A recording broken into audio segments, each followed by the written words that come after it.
Hello, what's up guys? Getting my ECU flashed by Visonat, and I was taking it off, and you have to take this seat off, and I could not figure it out, which is ridiculous. So you know how to take off the usual one here. It just pops off. Let me put the camera here quick.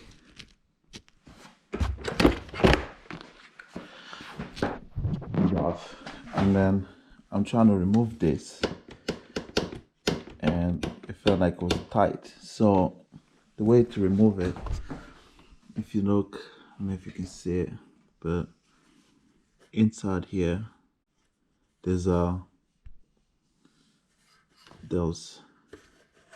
little thing that where it clicks in. All you have to do is slide it to the left and then lift up, and the seat will just come off. I hope this helps someone. Thanks for watching, and enjoy your FJ09.